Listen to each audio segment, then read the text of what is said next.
great question. What? That noise. We don't know. Good afternoon. It is 3:30, and I'm going to go ahead and call this committee to order. Would you please call the roll? Councilwoman Fugit? Here. Councilwoman Helsley? Dr. Lyons? Here. Former Vice Mayor Pavlis? Councilwoman Parker? Former Vice Mayor Saunders? Vice Mayor Smith? Thank you. So we have 5 of 7 members here, and we will go ahead and begin. And I am going to start the discussion with, we approved that thing last time very quickly. We made one amendment, and since that time, I've had some opportunity to reflect. I don't know who's coming after us with this buzz sound, but and had some feedback from some folks. And there are a couple of things that I'd like us to talk about and see if we might want to consider amending this. One point of feedback I got from Mr. Frost, who had gotten it from another attorney who had really looked at it, and they are concerned that perhaps calling ourselves a commission signifies something in state law that what we're describing will not exactly match. So maybe it's as simple as just changing the name to, Charter Review, Charter Advisory Review Board. Is Yes, what was suggested, Charter Advisory Panel. Okay. Does anybody feel really strongly about changing the name to Charter Advisory Panel rather than Commission? And I assume at some point, if we research that further, we might change the name back. But for the purposes of getting this done, how do people feel about that? Bill, was that a motion? I'll make a motion to substitute the language that we call it the Charter Advisory Panel rather than Commission. Second. Charter. Okay. Any questions, thoughts about that? Okay, all in favor say aye. Aye. All opposed? Okay, the other thing that, well, let me ask if anybody else has anything about that they wanted to discuss, other than, I see your light on, Dr. Lyons. Not that item, we've voted on it. I mean, any other Yes, anything item? else, now that we've sat with it, read it, it's been a month, and we sort of approved the first draft with one amendment made by Ms. Parker, and so now that we've looked at it again, I'm just seeing if anybody has any other thoughts before we put a fork in it. Yeah, I think putting some language in that any changes recommended by the panel that reference an entity in the charter, that entity have a specific opportunity to weigh in prior to council's consideration. Okay, so if you are an entity established by city charter, Yes. and the Charter Advisory Panel makes recommendations relating to that entity entity would have the opportunity to respond to that, look at it, and before the panel sent it on to council. Right, and of course, anybody has that opportunity already. Anybody has the opportunity to weigh in, but that would make it explicit that when that entity be, referenced and have input during the process. So that would be the reason for it. Any thoughts, concerns about that? So will you give better language for that after the meeting? I thought that was outstanding. Okay, that is outstanding. Say it again, I then. will do that, yes. Say it again. Well, and the reason the reason I kind of like that is it's if you're established by charter. I don't think we want to get to picking and choosing, but if if you are a part of the charter, then it stands to reason that that agency would have concerns. Yes, Ms. Parker? Well, just acknowledging this is our last meeting, is that something we want to try to wordsmith while we're together? Or what would be the opportunity to review that language? Well, I mean, I could have us back for a party in 2 weeks.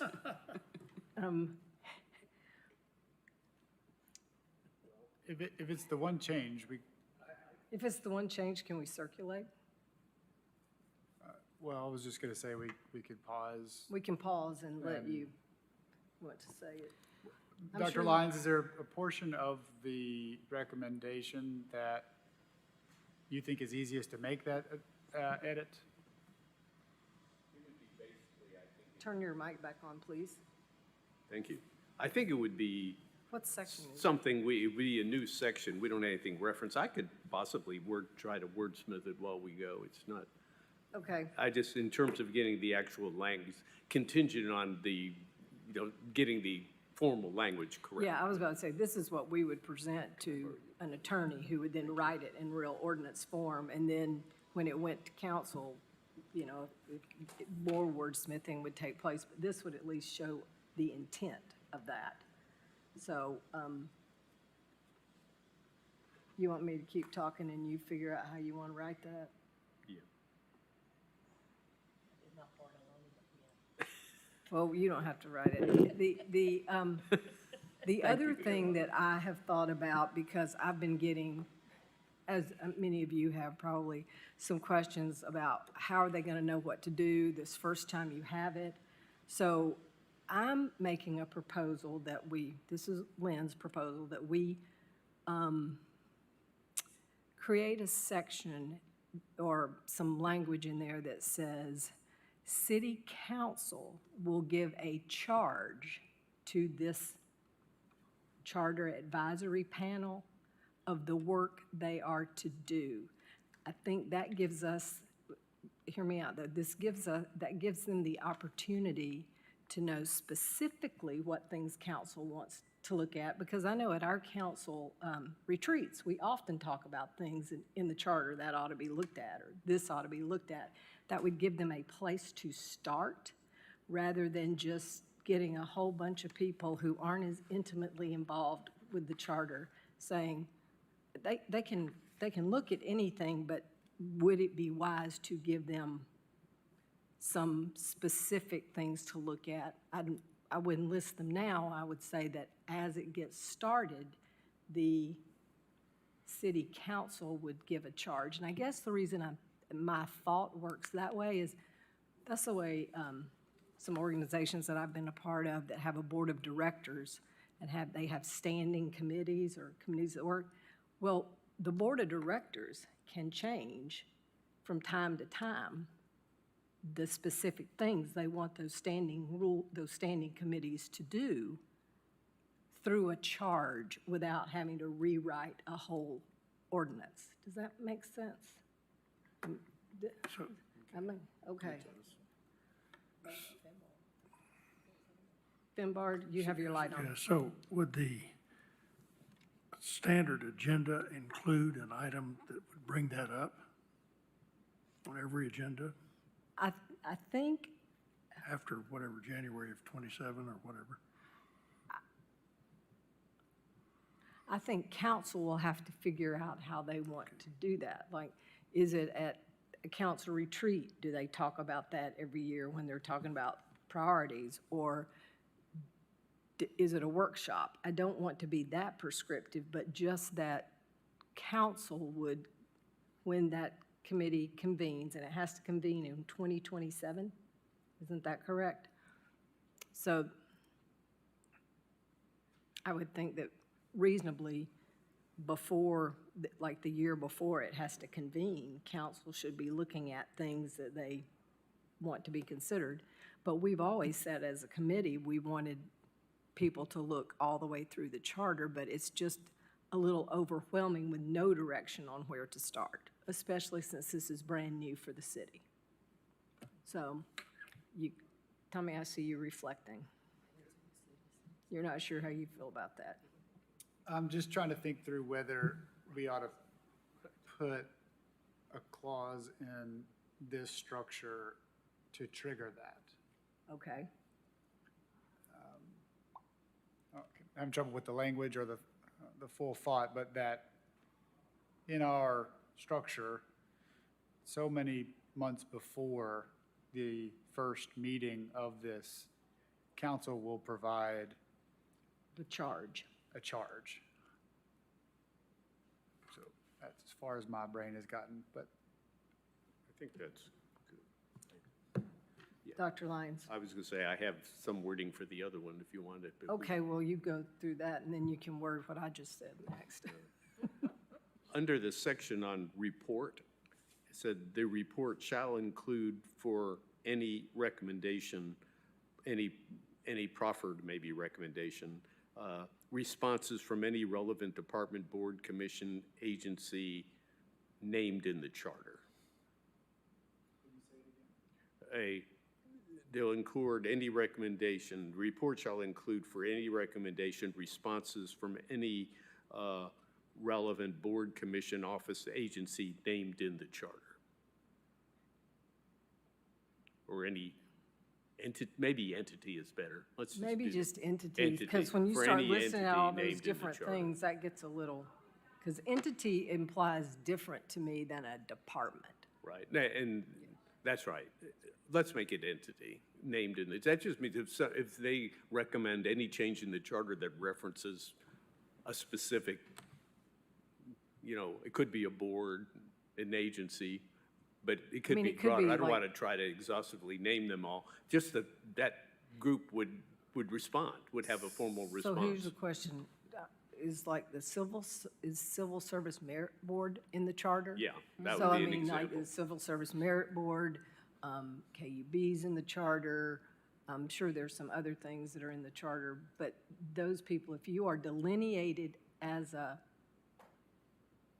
the charter as an organization, anything that references you Yeah, would have and to. really, all we're doing is just making sure that they can offer a response. It's pretty mild, but it just Yeah. makes sure that nothing goes by without, And that they don't miss it.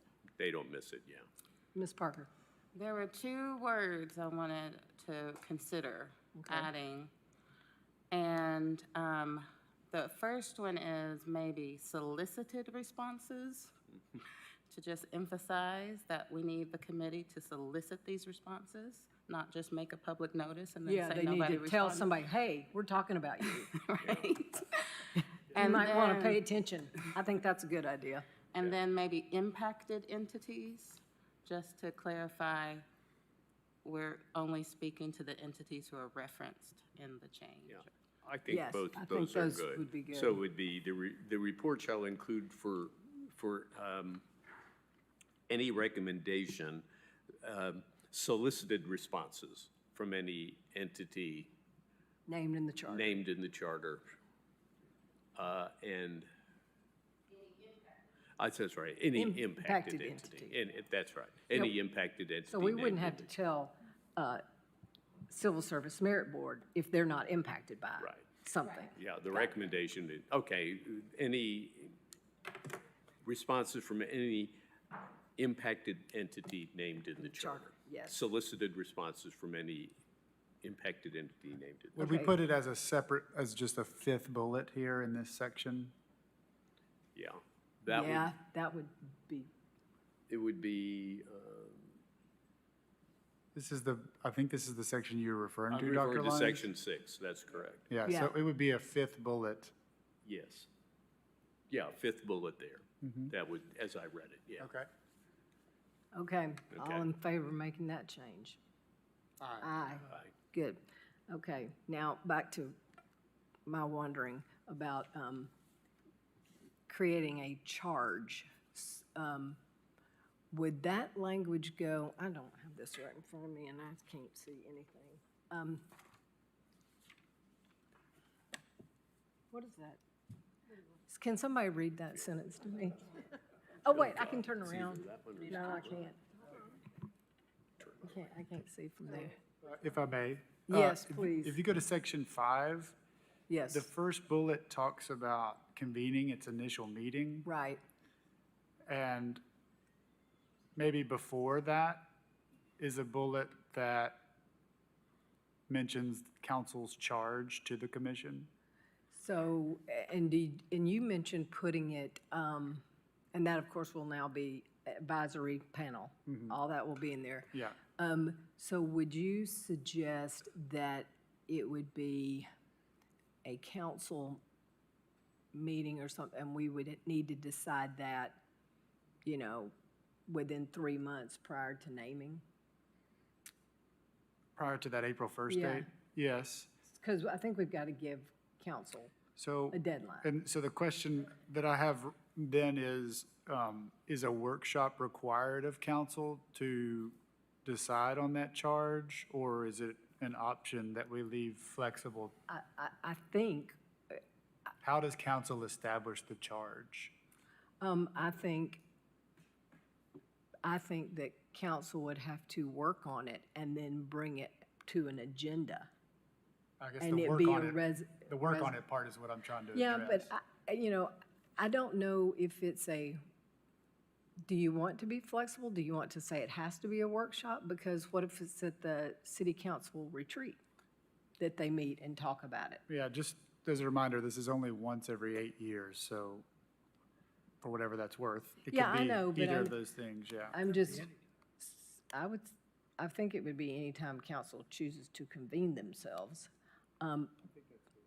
I would say practically, I think it would be a lot of discussions at city council retreat that things would be lifted up. And then you might have a workshop of those things. What do you want to then put in the charge that would go as a resolution on the agenda to be voted on by all of council? That would make that an official charge. I'm gonna tease this out a little bit more. Can any member Please of do. council bring forward this charge resolution, or does the vice mayor responsible for this? I think my thought would be it should be the vice mayor on behalf of council, because if council's, a sitting council member can always bring a charter thing whenever they want. But this charge, I think, needs to come from the vice mayor as the body of work done by the council In the form of a in resolution? the form of a resolution.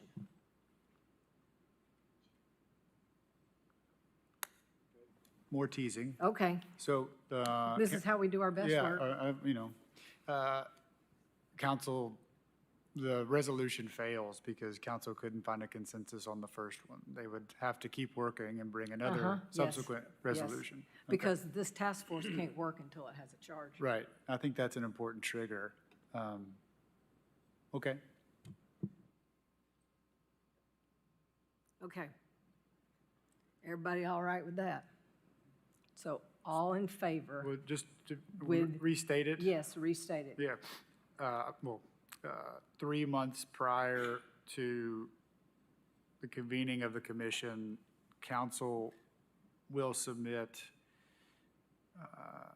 a charge of priorities for the panel, excuse me, not commission, to consider I think they would have to look at the Yeah. things council wants in the them to form look of a at. resolution, if I didn't say that already. So something to that extent, a lawyer will write up. That's my, Yes, that's the that's motion. what we pay Rob for. So I think that, because the reason I just want to be clear, I think if council says this is what we want you to look at, they're required to look at that. They don't have to make any recommendations, but they have to look at what the council says has to be looked at. They could come back and say, we looked at it and we don't think you ought to change anything. That's okay. But I just think if they're doing this work and council gives them the directive, they at least have to report back to us why or why not what they thought. Well, two things. It's not a commission No, it's a panel. panel. And secondly, the panel is not limited to just looking at what council Right. has asked. But they can look at- must look at what council wants to look at. Otherwise, I think there's a distinction. They can look at anything else, but if council says, we want you to look at this, they must look at that because they're established by us, and that's why I think the charge is telling them, this is what you have to look at, because we want this looked at. Clear? All right, you've got the sentiment of that, and then we give it to the lawyers to lawyer it up. Everybody okay on that? Okay, officially then, all in favor, say aye. All opposed? None. That's all I've thought about in these things. Anything else? I mean, I do think we're gonna have to understand that this is a fluid. I mean, we're gonna try it this first time, and council can always change how frequently they want to do it or whatever with an ordinance, but this would become, the resolution would be the charge would be a resolution. This establishing of this panel would be an ordinance. Correct? Okay. All right. Any final thoughts? Okay. Then, without objection, I will say, it's been a pleasure working with y'all on all this. We've done a lot of good work. It has been fun. I know more about the charter and rules than I ever thought I'd know, and dusted off some forgotten things with Robert's rules. So I think this will have been a very good start for the new council that gets elected. There are some things that are put into place that are clearer and better, and I look forward to seeing how they roll with it. And when we start this new charter panel, maybe as a private citizen, somebody I know would appoint me to serve on it. That was a joke. That was a joke. All right. Without objection, we are adjourned at 3:53. Thank you. What? Okay. Oh, wait. Angela said I didn't even get to part B about the draft memorandum, but I didn't think that was, what was the issue with that?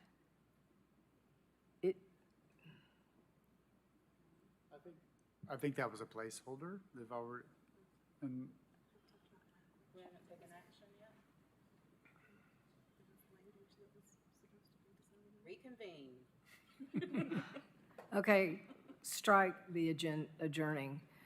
Angela says that Will told her there was language that we wanted to consider. I reread that and I didn't see anything that I thought was an issue. Did anybody see anything?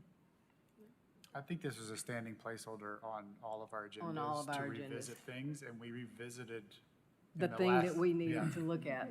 Yeah. Okay, all right, so, yes, Mr. Vice Mayor Saunders. I do think we need to express our thanks to Will and to the Yes. city recorders Yes, for the work they've done on this, Yes. because this has been fantastic. yes, I think we've done really good work. So now, without objection, at 3:54 PM, you have an hour and 6 minutes before dinner. You're welcome for your time. We are adjourned.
Good evening, everybody. It's 6 o'clock. I'd like to call this meeting to order. We'll start with the invocation led by Councilmember McKenzie, followed by the Pledge of Allegiance led by Councilmember Fugit. Please rise as you're able.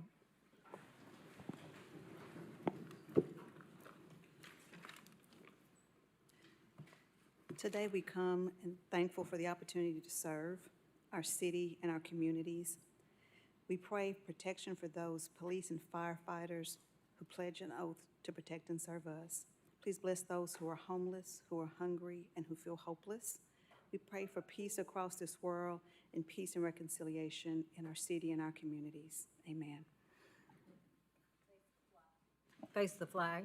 I pledge allegiance to the flag of the United States of America and to the republic for which it stands, one nation, under God, indivisible, with liberty and justice for all. Okay, would you please call roll? Councilwoman Fugit? Here. Councilwoman Helsley? Councilwoman McKenzie? Here. Councilwoman Parker? Councilwoman Ryder? Councilman Roberto? Here. Councilwoman Singh? Vice Mayor Smith? Here. Councilman Thomas? Okay, all present? All right, is there a motion on the minutes from the last meeting? Second. Motion made to approve and seconded. Any questions or discussion? Seeing none, all those in favor, please say aye. Aye. Any opposed? Motion carries. Are there any items from tonight's agenda to be withdrawn? Are there any items to be postponed? Councilmember McKenzie. Thank you, Mayor. At the request of the applicant, I'd like to postpone item 13J to our October 28th meeting, please. Okay, the motion has been made to postpone item 13J to October 28th. Is there a second? Second. Okay, motion made and seconded. Any questions or discussion? Seeing none, all those in favor, please say aye. Aye. Any opposed? Motion carries. Councilmember Singh. Thank you. I would like to postpone till the next meeting, 13N. 13N as in Nancy, Yes. to the 28th. Okay, the motion's been made to postpone item 13N Second. to October 28th. It's been made and seconded. Any questions or discussion? Seeing none, all those in favor, please say aye. Aye. Any opposed? Motion carries. Councilmember Roberto. Thank you, Mayor. I'd like to make a motion to postpone item 13Q for 2 weeks. This is the item involving the removal of the previously planned designation. The parties have been working together, and I want to thank planning staff as well as law for verifying, but the parties want to proceed with reviewing this through the planned residential process. So we're going to postpone so they can get all this together, and then hopefully we'll be able to move forward through that process. Okay, the motion's been made to postpone for 2 weeks? 2 weeks. For 2 weeks, item 13Q. Is there a second? A motion made and seconded. Any questions or discussion? Seeing none, all those in favor, please say aye. Aye. Any opposed? Motion carries. Any other items to be postponed? Okay. Any items requested to be added by motion? Okay. Are there any memorials? Okay. Is there, forgive me, we have some new rules that are being enacted for the first time this meeting. So the consent is one big thing, or do we separately do resolutions and ordinances? You can do just one. Okay, one. Okay, is there a motion on the consent agenda as you see set forth before you? As you see on the agenda. But with the items removed that have been postponed. Correct. Yes. Okay, so there is a motion on the consent to approve it as has been made and seconded. Any questions or discussion? Councilmember Parker, did you have a question? Okay. Seeing none, all those in favor, please say aye. Aye. Any opposed? The consent agenda is passed. Okay, time now for my mayor's report. First thing is I want to remind everybody that this is our first meeting with the new procedural rules that you've adopted. So thank you for your forbearance. I will work hard to implement them as you have directed. So please remind me if I forget. The main thing is 3 minutes, which Ms. Hopper is going for public forum, and then the differences on consent. So thank you for, if I forget, please feel free to step in, Ms. Hopper or council members, but I'll do my best. Second, Councilmember Thomas and I had the pleasure this morning of doing a ribbon cutting for Grosvenor Square. This was an amazing achievement that's been many years in the making. It's a very difficult property, and thanks to partnerships with Legacy Parks, the Norwood Neighborhood Association, Dominion Group, which has been amazing.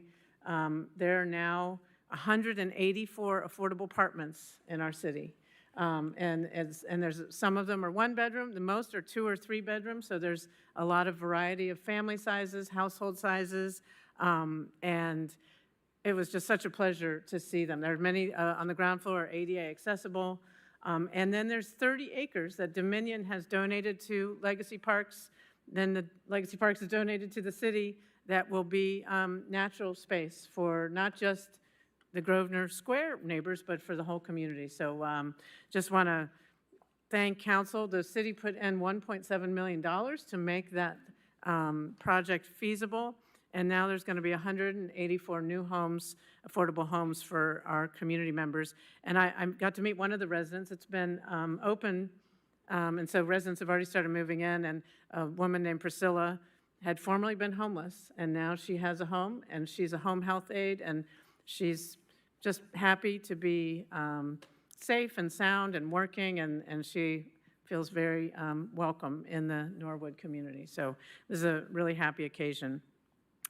Tomorrow we'll have another celebration. Everyone's invited out to Augusta Quarry as we look back at the first season at this newly renovated outdoor space. In the heat of the summer, if you hadn't been out there, you should try it out next year. Hundreds of people were there enjoying free place to swim with amazing amenities like floating docks, but also bathrooms, changing areas, and free flotation devices, and other fun things to rent and concessions. So the end of season celebration will be at 3 o'clock, and we'll bring together several of the partners who helped make this project possible. Quick reminder about our rules of decorum. We are here to do the city's official business. Those who wish to speak either to a specific agenda item or during public forum need to sign up with the city recorder before 4 p.m. Do not use profanity, and when speaking to specific agenda items, you must stay on topic. Remarks must be germane to the question ahead of the assembly. That is, statements must have bearing on whether the pending motion should be adopted. Those who fail to adhere to these rules will be ruled out of order. For those who are listening, please note, if you disrupt a public meeting, you will be asked to leave or escorted out. Thank you in advance for respecting these rules. And that concludes my mayor's report. Are there any reports of committees or council members serving on committees or boards?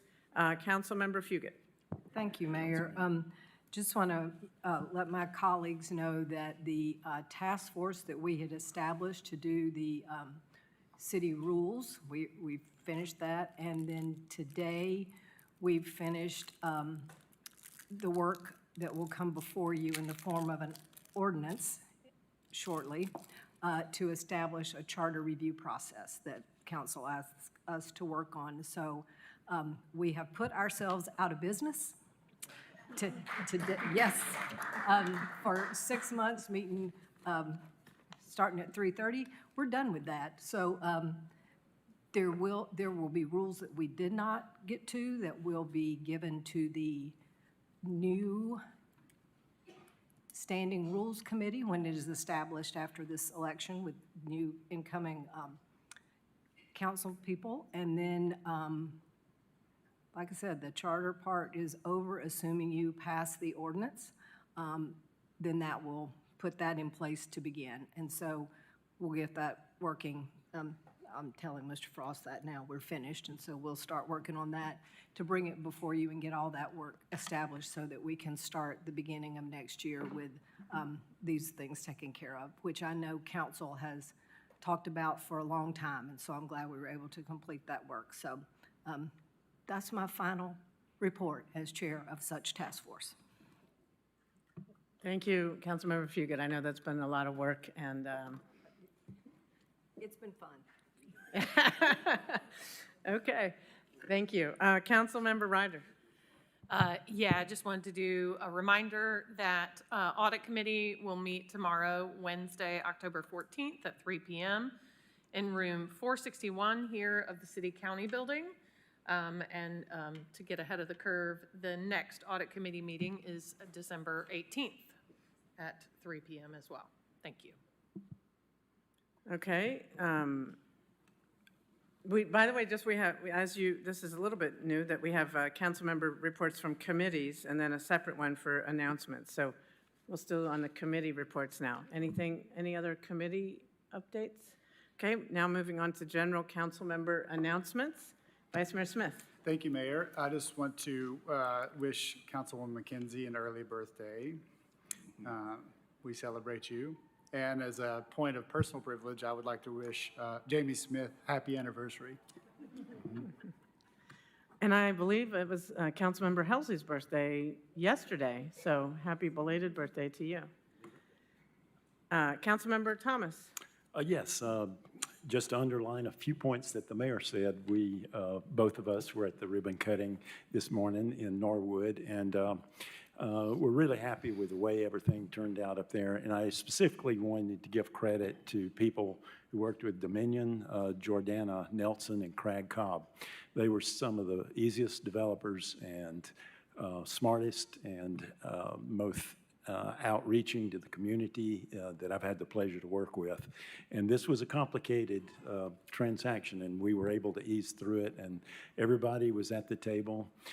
Legacy Parks also helped us a lot with the land transfer, and so it's one of those win-win situations that we strive for. We've got 184 units that are manageable within the neighborhood, and we don't think we'll have a negative impact on the neighborhood. They're well built.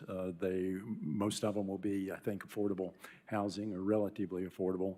And then with that, Dominion donated 30 acres of park space to the community. So it'll be kind of a combination of different needs that were well coordinated. And the neighborhood association, or the group, as I should say, has been really supportive. And then I also wanted to thank council for a previous vote, because there was a previous developer that came in on a plan on this very property that didn't meet these qualifications. And the impact on the neighborhood would not have been good. The amenities wouldn't have been good. I don't think the project would have been as well. And this council wisely denied the zoning request of that previous developer. And we had a little bit of patience, and then the right developer came in, and we've got almost the perfect package, I think. So I wanted to thank council for having a little patience on that piece of property, because in the end, it worked out really well.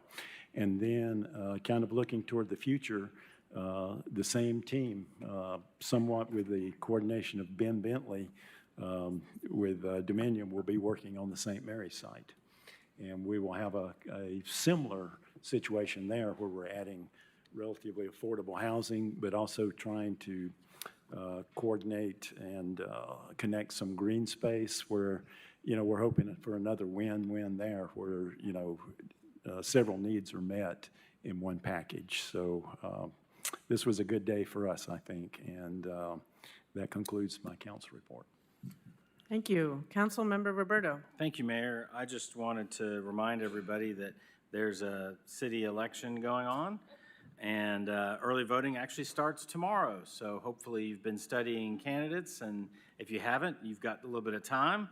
Early voting is going to be October 15th through the 30th. I do ask everyone to take advantage of those early voting times and locations, but Election Day is on November 4th, so hopefully you all participate in these city elections. Thank you. Thank you. Seeing no further lights on, we'll move on with the agenda. We'll go on to item 10B. We're down to 12D. Okay. 12D is a resolution authorizing the mayor to execute an agreement with Canon and Canon Incorporated in an annual amount not to exceed $55,000 to provide staff augmentation services for the city's Transportation Engineering Division. Motion made to approve and seconded. Any questions or discussion? Seeing none, all those in favor, please say aye. Any opposed? Motion carries. 12E is a resolution authorizing the mayor to execute an agreement with CDM Smith Incorporated to provide professional engineering services for the Gay Street Bridge traffic study in an amount not to exceed $96,100. Motion made to approve and seconded. Vice Mayor Smith. Thank you, Mayor. There's a lot of funding going into the Gay Street Bridge, and I get asked a lot about what's for what bucket. And so, Mr. Rosenberg, correct me if I get this wrong, but there's three main funding streams right now for the Gay Street Bridge. One we've already approved for the repairs that are underway that we hope to finish by the end of the year. The second we've approved is the $2 million most recently to assess what a replacement would look like. And I think this is the third bucket that is related to studying traffic flow across the river. Yeah, sure. So there's funding that's been approved for the stabilization of the bridge. Mm-hmm. There's a grant, you approved us applying for a grant to study future replacement options. And then this funding will address traffic flow impacts from the closure of the bridge. Yeah. So this will address, it's not directly for the bridge, but it's the impact from It the will bridge being closed. inform whatever we do down the road. Inform what we do down the road and other changes we make with traffic patterns to Right. route traffic away from Henley. Understood. Okay. Relieve traffic on Henley and Chapman Highway. Okay, thank you for that. Councilmember Parker? Thank you, Mayor. I just wanted to use this time as an opportunity to share the feedback that I'm hearing from the community and the experiences that I've had, but I'm hearing more of a need in the community for the city to commit to this long-term plan of replacing the bridge and not abandoning, the idea of this returning to a structure that could support car traffic. Just navigating around, especially with all the investments that we've made on the waterfront and with Kearns there nearby. We have a lot of people from all around town who are now visiting and spending time at Kearns, and getting in and out of there and navigating to that space without that additional option of Gay Street Bridge, I know is creating quite the inconvenience for a lot of people. So I just wanted to lift that up and encourage us to keep that in mind and keep searching for ways in our long-term plans that we can return that passageway to one that can accommodate cars. Thank you. Council members, I apologize. There's two people signed up to speak, and I just didn't see that until right now. So if you will go to the two people, one in favor, one against. First, we'll speak in favor of the item 12E is Ellen Zaviska. Ms. Zaviska, are you present? If you come to the podium, state your name and address for the record, and you'll have up to 3 minutes to address council. Thank you so much.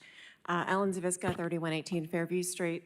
I apologize for my super casual clothes. I brought change to change into when I got here, but you were on the item, so didn't have time to change clothes. I'm here to speak on behalf of Yes Knoxville. Of course, we are a nonprofit that is focused on improving transportation, safety, and choices, as well as housing options. So I wanted to speak to this, again, in favor. We want to obviously support the city looking at the traffic impacts of the Gay Street Bridge being closed to traffic, the impact on Henley and James White Bridge.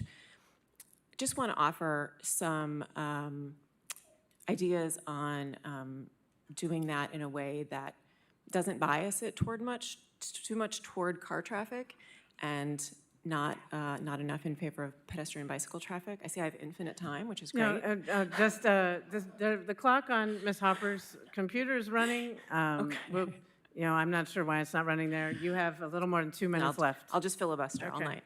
night. Thank you.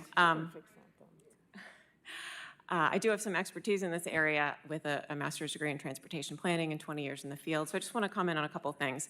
Number one, I know the good folks at CDM Smith who are going to do this plan are aware that induced demand is a thing, that the idea of providing more space for cars creates more demand for cars and more use of cars because it creates an environment that's more hostile to people using other modes of transportation.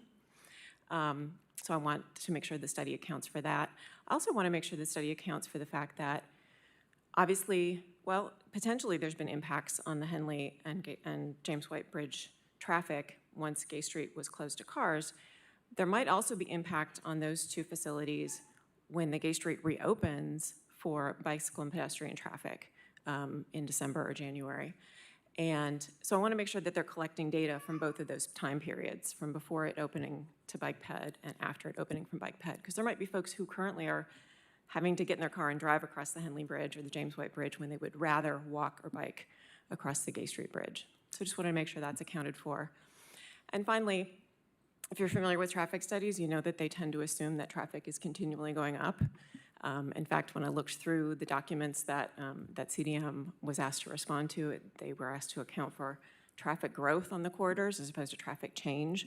Some of our corridors, traffic is dropping. I know maybe it doesn't feel like that, but you look at the numbers and sometimes they go up and sometimes they go down. So again, just don't want to assume that traffic is continually going up. When we provide more and better options, we can have growth in our city without traffic continually going up because people do have genuine choices. So thank you very much for your time. Thank you. And you did have 10 seconds to spare. So, Ms. Hopper, if you could try to get that displayed correctly, that would be helpful to everybody. But next person signed up to speak to item 12E in opposition is Mary Ann Garner. Ms. Garner, if you could state your name and address, and you'll have up to 3 minutes to address council. Yes, thank you. Mary Ann Garner, 925 Cherokee Boulevard. Please consider not approving tonight to fund CDM Smith, Inc., 96,000 plus. Please, I understand, yes, there is a lot of traffic, not only potentially cars again, cyclists and pedestrians. We need to make it available for, and do the study, a comprehensive study, not just what may be acceptable to just some people. I feel like the study is going to recommend millions of dollars spent on just that, and a comprehensive study, in my opinion, and maybe consider the county, the state, federal, if something needs to potentially be done to maybe rebuild. I mean, I just don't know. I think a more comprehensive study, it's been a year and a half since the bridge has been shut down, June 25th, and I just feel like 100,000 at this point is just kind of a stopgap.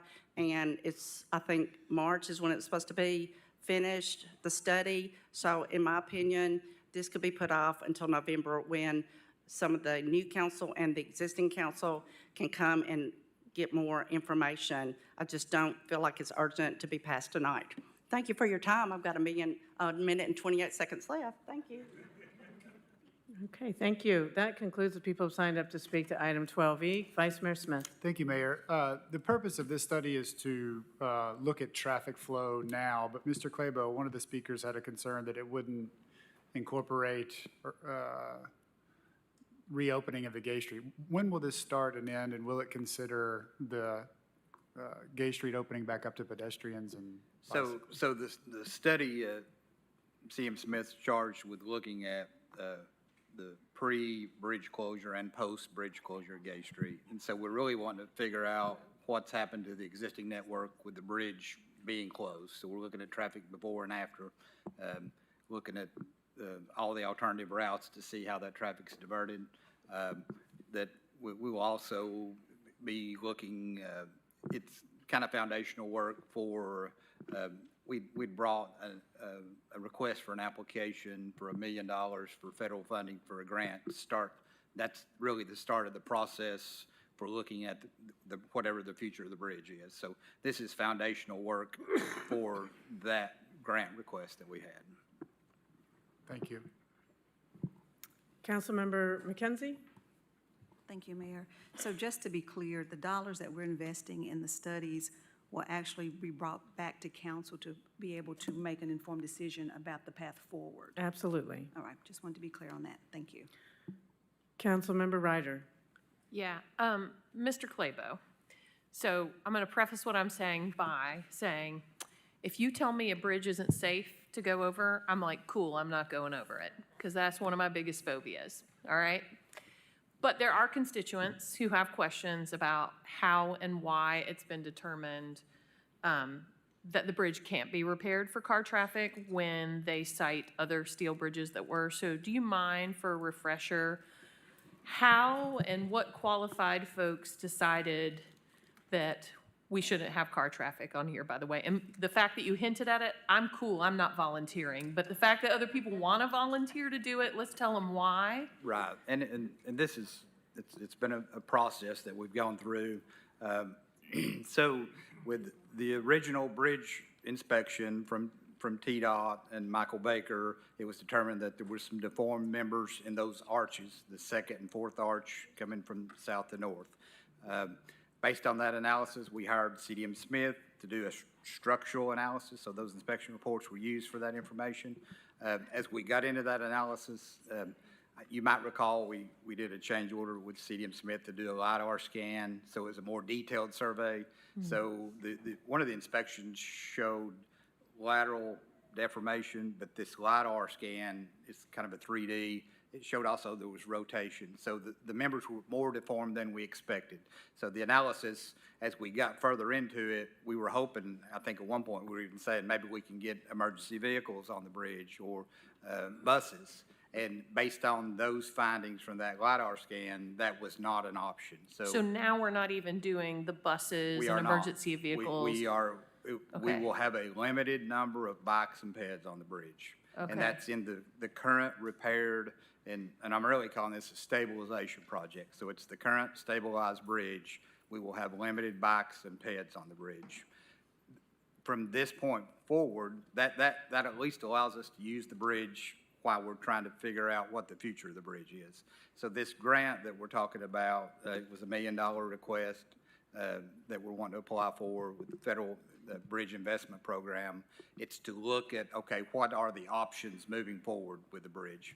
So rehab of the bridge is not off the table. Okay, so it is still a prospect? It is. Okay. But I would caution, it's a non-redundant structure. It's 127 years old. So if you go in and start replacing, in order to repair that, you're taking the deck off the bridge, you're disassembling those second and fourth arches to replace that metal. But at the end of the day, whatever you don't replace is 127 years old. It's a non-redundant structure. There's maintenance costs. Can I pause you right there? It's a non-redundant structure. You mean like it doesn't have like pieces that back up other pieces? And that's why there's such concern with Okay. these members being distorted. That's exactly right. There's nothing to back them up if they give way? You could have a catastrophic failure. That's correct. Okay, cool. I don't want to be on it. I believe you. Sorry, I have nightmares about these things. I hate the bridge from Savannah into South Carolina. My whole childhood, we'd go cross it. I was always like, oh, no, no, no. Not to say there's anything wrong with that bridge. I just don't like bridges. I mean, I like them getting me places, but anyway, I believe you. So they didn't just eyeball it. This isn't just some opinion. They used like best practices, advanced techniques to like really examine That's pieces correct. of the bridge. They built a digital model and did a structural analysis of that. Okay, I just got a lot of questions about how do we really know that this is not ideal? And I like your description. I'm not gonna go on my car, thanks.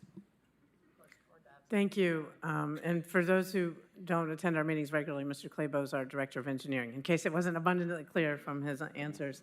Councilmember Thomas.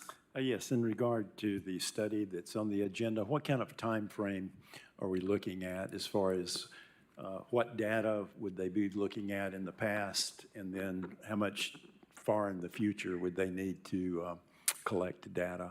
So they will be looking at the previous data before the bridge was closed.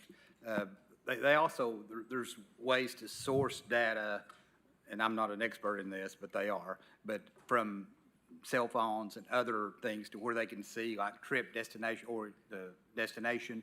So they're going to look at some of that to help with how traffic has diverted into the existing network. So what we're really trying to figure out is, okay, with the bridge closed, how has that impacted the existing network? And what can we do? Is there some efficiencies in wayfind signage or education to help folks better use the existing network as it stands?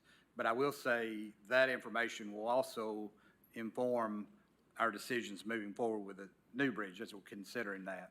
Yeah, information that would be good to have. I don't know how easy it would be to gather, but as pedestrian and alternative transportation increases on the bridge, then there would be some drop in the amount of traffic that would have used the bridge.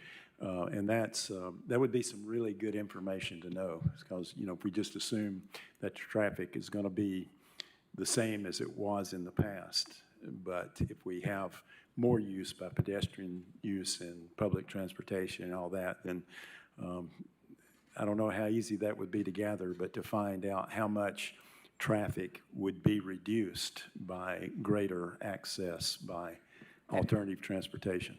And we should have an opportunity in some traffic volume gathering to look at that. We're still on schedule for the bridge to open in December. So the first of the year, we can look at some traffic studies to look at volumes on other, Henley especially, what's happening with vehicles there. Vice Mayor Smith. Thank you. I just want to add, thank you all for taking this on. There's a lot of people that live near the bridge now that are feeling the pain that Councilwoman Parker referred to earlier. So it's good for this study to put some data to the pain now, inform the future, and move it beyond just personal preference of what bridges we need, and actually use some data. So thank you. Okay, seeing no further questions or discussion, all those in favor, please say aye. Any opposed? Motion carries. 12F is a resolution authorizing the mayor to execute an agreement with CDM Smith Incorporated to provide professional design services at the Fort Sanders Neighborhood Tyson Park Connection Greenway Project in an amount not to exceed $980,770. $980,770. Motion made to approve and seconded. We have one person signed up to speak in favor of this, Addison Wyrick. Ms. Wyrick, if you could come to the podium, state your name and address for the record, and you'll have up to 3 minutes to address council. Hi, good evening, City Council. My name is Addison Wyrick, and I reside at 2113 Andy Holt Avenue, which some of you may also recognize as the address to Dogwood Hall.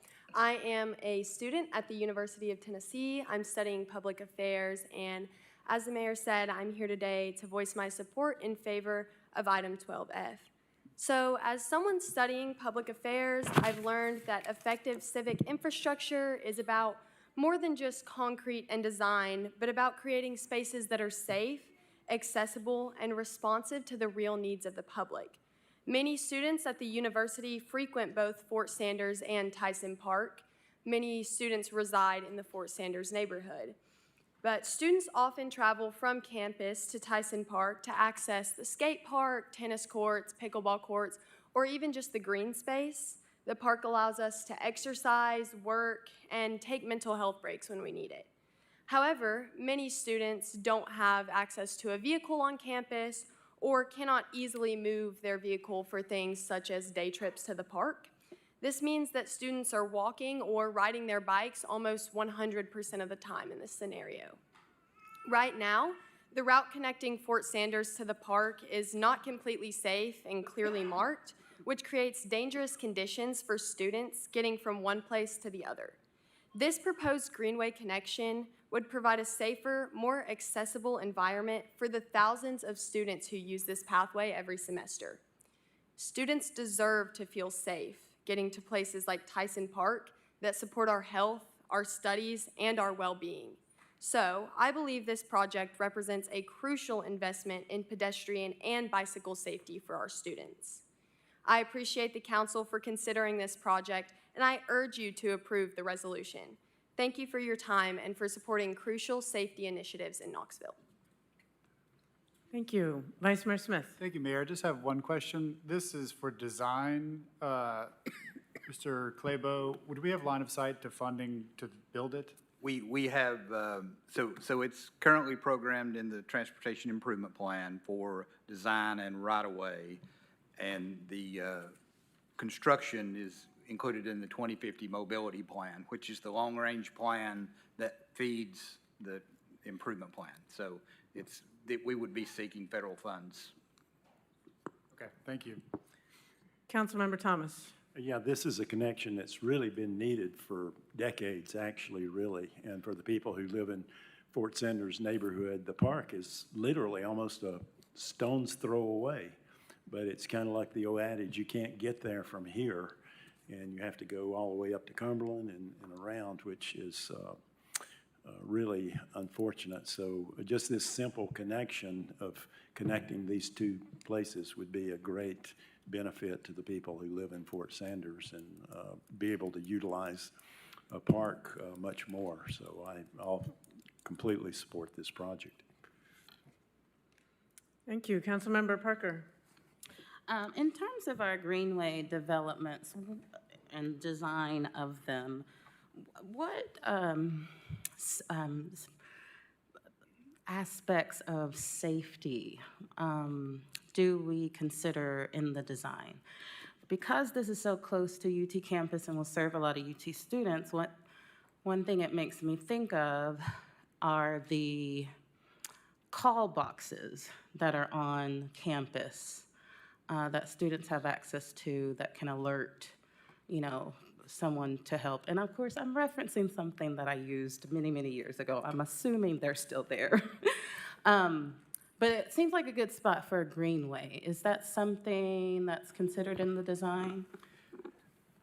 So I'm not sure about call boxes. I know we are, part of the expense is we're putting a tunnel under the railroad to make this ADA accessible. So that's a pretty big challenge for the project. There will be lighting so that it's well lit at night, but I'm not sure about and I'm not sure how that works with it not being on UT's property.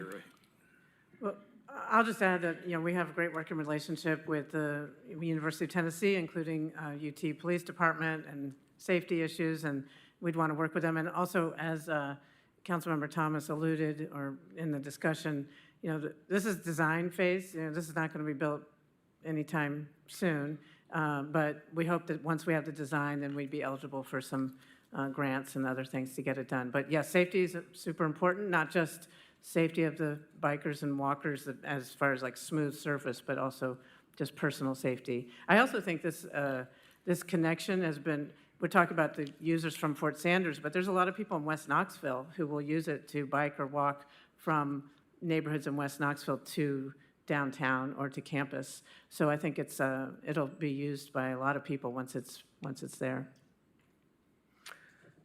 Any further questions or discussion? Seeing none, all those in favor, please say aye. Any opposed? Motion carries. 12G is a resolution authorizing the mayor to enter into a lease with the Tennessee Department of Transportation for property located under James White Parkway and Hall of Fame Drive for an annual amount of $149,000 for the first 5 years.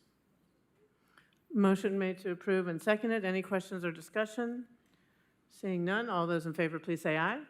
Any opposed? Motion carries. 13I is an ordinance to amend Chapter 2, Article 4, Division 3, Section 2-614 of the Knoxville City Code to designate the lesser of $10 million or 22% of additional local option sales tax revenue generated from any rate increase approved in the election occurring on or before November 4th, 2025 to the City of Knoxville Affordable Housing Fund. Motion made to approve and seconded. Council members, we have several people signed up to speak in favor of this and one person signed up to speak in opposition to this. We'll start with those in favor. First is Ann O'Connor. Ms. O'Connor, if you could come to the podium, state your name and address for the record, and you'll have up to 3 minutes to address council. Hi, I'm Ann O'Connor, and I live at 1214 Lakeland Drive, 37919. I'm here tonight as co-president of Justice Knox, a collaboration of 27 diverse faith congregations working together to make sure our city thrives for everyone. Would my Justice Knox colleagues dressed in red just wave? So Justice Knox supports the ordinance guaranteeing long-term funding for Knoxville's Affordable Housing Fund if the sales tax passes. Housing is critical infrastructure.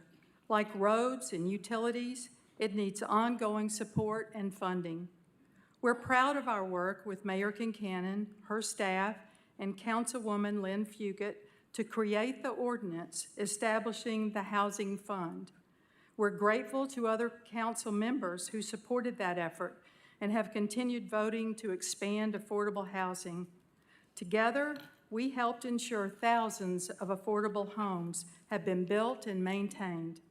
The fund has proven its value, and now we can guarantee its future. Affordable housing projects take years to develop because they require stacking many layers of funding to make homes affordable for people, like nurses, teachers, firefighters, daycare workers, hotel staff, bank tellers, and restaurant workers, the people who keep our city running and welcoming to visitors.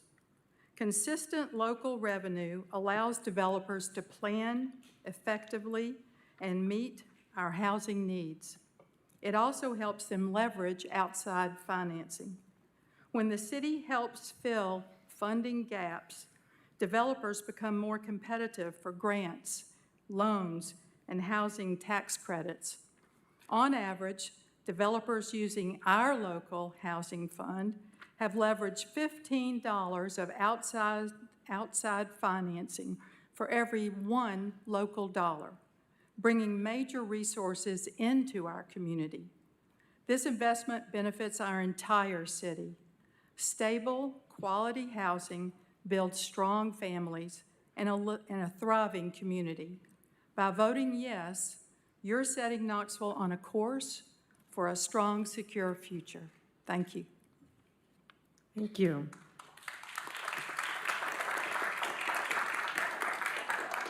Next person signed up to speak in favor of this item is Dr. Bonnie Graham. Dr. Graham, state your name and address for the record, and you'll have up to 3 minutes. Good evening, everyone. My name is Bonnie Graham, and I live at 618 Rockingham Drive, Knoxville 37909, District 2. I'm here tonight as the Vice President of Justice Knox and in support of the funding amendment. I'm a retired family nurse practitioner, and in my retirement, I've been working as a part-time public school nurse. Quality, stable, affordable housing is the foundation for our healthy community. When people live in good, safe housing, they can thrive academically, economically, and socially. For years, we've heard stories in Justice Knox from people across the city with high housing costs.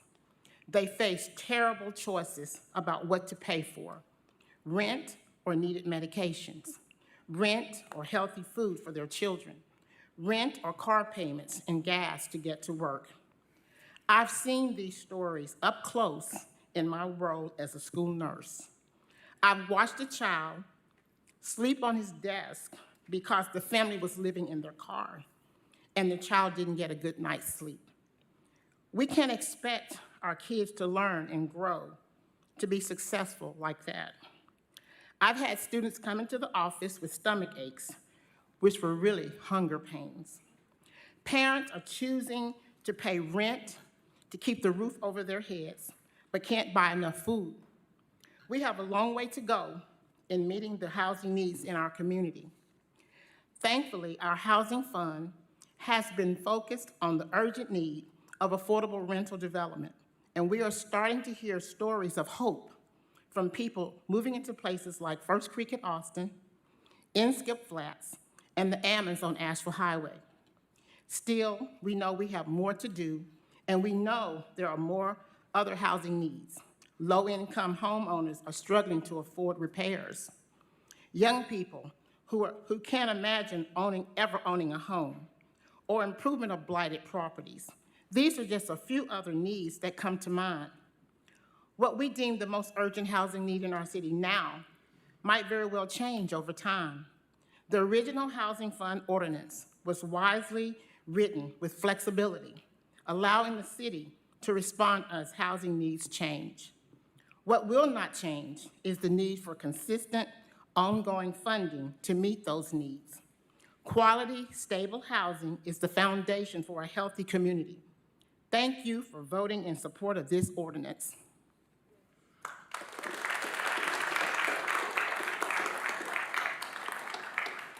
Thank you. The next person signed up to speak in favor of this item is Drew Harper. Mr. Harper, you can come to the podium, state your name and address for the record, and you'll have up to 3 minutes to address council. Hey, my name is Drew Harper. I live at 1205 Kenyon Street. I am the Vice President of Yes Knoxville. We support more housing options, transportation options, and better public spaces. We support this question. We support the goals of the economic plan of the upcoming ballot question that aims to raise money that this administration will dedicate toward improved pedestrian infrastructure, bike infrastructure, better parks and sidewalks, and a boost to the Affordable Trust Fund. The measure in front of you will codify the affordable housing piece of that economic plan, ensuring that future administrations cannot back out of investing in the Permanent Affordable Housing Trust Fund. I see all the Justice Knox people here, thank you. And this particular one resonates with me, and the reason I chose to speak about it is because I was at the very first Nehemiah action where we asked then, Justice Knox Nehemiah action where we asked then, all of the mayoral candidates, including Kincannon, if they would support a permanent trust fund, to which you enthusiastically answered yes. Thank you. And I think we forget that at that time, almost 10 years ago, it was a time when the future direction of Knoxville's leadership was truly an open question. A mayoral administration that did not fund bike infrastructure or sidewalks at all was in recent memory. And the possibility of returning to an austerity-focused government was very real. It was kind of a scary time overall, and I see parallels today. This measure will bolster the good work started those 10 years ago by Justice Knox and others, and it will extend the successes of the Affordable Housing Trust Fund. I hope that it will assuage the fears of some who worry that future administrations will abandon this good work or even tear it down. My only wish is that we could similarly institute a permanent bike lane trust fund, a permanent greenway trust fund, and perhaps a permanent sidewalk trust fund. For these reasons and for better housing for all, please vote yes. Thanks. Thank you.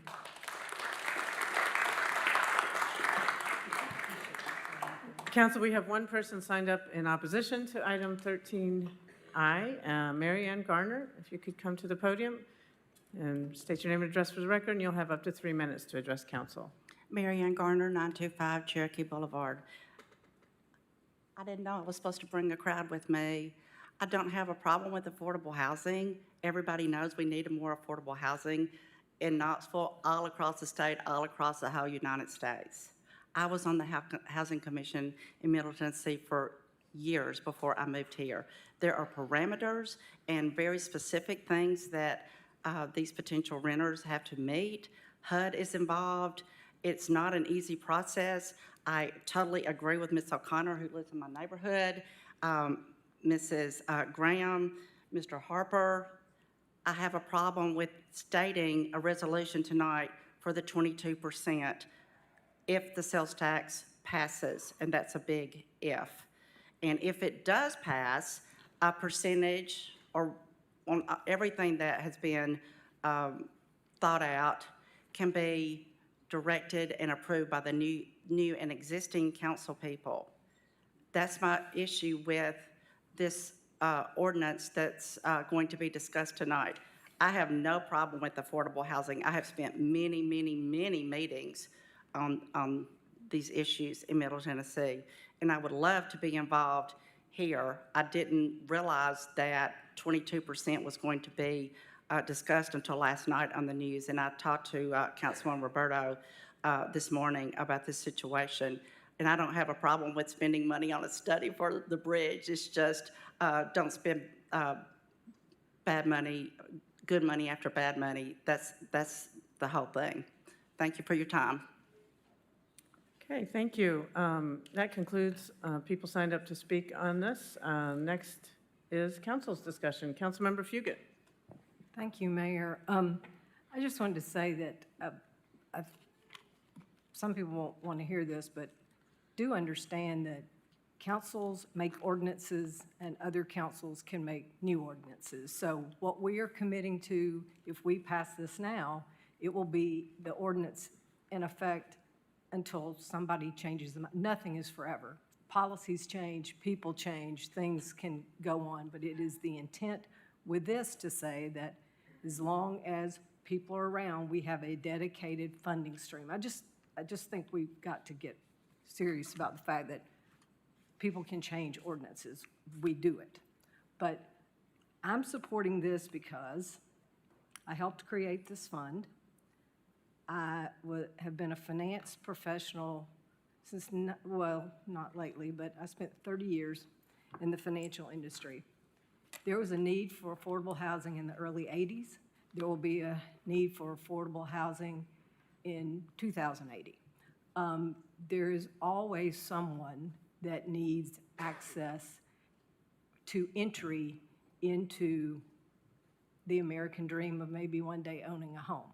First, it starts with perhaps a affordable rental, but then the thing I like best about the fund that we created is the fact that there is a group of citizens that help consult on what are the rising new needs for housing. Lately, it's been multifamily. One day it may be to help build single-family homes or duplexes. The flexibility that this vehicle allows and the expertise outside of just city staff to help structure how the money is spent is what I think has made this so successful and why I think citizens could feel comfortable. No, the sales tax may not pass, but this would be a missed opportunity to not go ahead and codify a funding stream because affordable housing never goes away. The hope is it's different people that need the affordable housing every time. So somebody has moved up and out. So that's why I would encourage my colleagues to support this. We could debate all, is this the right percentage, is this not? But I think we should go ahead and move forward with this because it's working so far. As I talked to my Justice Knox friends the other day, we started this a long time ago, very widely apart. We created something that was a compromise to show the citizens and the city that this could work. We've done that. We've generated more private investment, more units. There are creative solutions. Government cannot do it all, but it needs to be sometimes the last in money that makes the whole thing financeable worthy by the private sector. So I think the proof has been in the pudding, and I would urge my colleagues to let's take advantage of this so if the sales tax passes, there's additional dedicated funding because the need is not lessening. Thank you. Councilmember Parker. Thank you, Mayor. I have probably more comments than I have time to make, but if conversation continues, perhaps it'll come back around to me. First, let me start off by saying I think it's a good step for the city to put in an ordinance the commitments that it's making to the community. So I do think that that is a good step to make. but I don't think it's the only step, and that's my concern with the ordinance tonight. When I heard that there was an amendment to the Affordable Housing Fund ordinance coming before council, I was a little excited because it opens up an opportunity for us to discuss where we need to head next. Where has the funding been focused, and where should it shift moving forward? One area is permanent supportive housing. I think our investments into permanent supportive housing have been tremendously important, and we've set goals, we've identified the need, and we need to continue with that funding. But that section of our ordinance that requires a certain level of investment in permanent supportive housing expires this year. So I was disappointed not to see that requirement renewed under this ordinance. Also, this is our opportunity, if we're talking about bringing in additional millions, $47 million per year into the city of Knoxville. This is our opportunity to talk about the full spectrum of housing and how do we actually move folks from the street into housing? How do we, prevent folks from going into homelessness in the first place? Our ordinance and our spending under this ordinance so far has been focused on permanent housing. We have a tremendous need for transitional housing. We have a tremendous need for rapid rehousing services, and we have a tremendous need for shelter. And shelter is the one area where we really just haven't grown our city investment. We get, about $140,000 per year in federal funds for homelessness, and the city matches that. And that's what goes towards our homeless services in the city of Knoxville. We may decide to make additional grants outside of that, but it's not within this ordinance. It's not a requirement. It's not an obligation that we invest in emergency shelter. I'm also worried about the targets that are in the ordinance, because the ordinance allows for this funding to go towards developments that are up to 120% area median income. I don't know that exact number. When I did a Google search, it showed me that a two-person household with an income of $90,000 is 120% area median income for Knox County. So what this creates is when we have a ribbon cutting like the one today, and the community hears about a new affordable housing project, but then they hear about what the rent is. Then they come to city council and they say, how is this affordable housing? How is a two-bedroom at $2,300 a month affordable housing? And I can't answer them. So what I would like is to be put in a position as a council member where I can say, these are the developments that we have, for certain income levels, and this is what we have in the pipeline. I realize the development today isn't a fit for you, but it is a priority, and these developments are coming. But I can't say that. And we should be able to.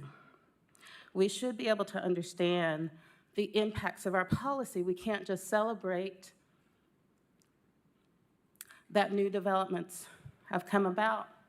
We have to make an assessment of who is being served and what additional investments and where do those investments need to be made so that we are serving those in the most need in our city. My time's up. Thank you, Councilmember Parker.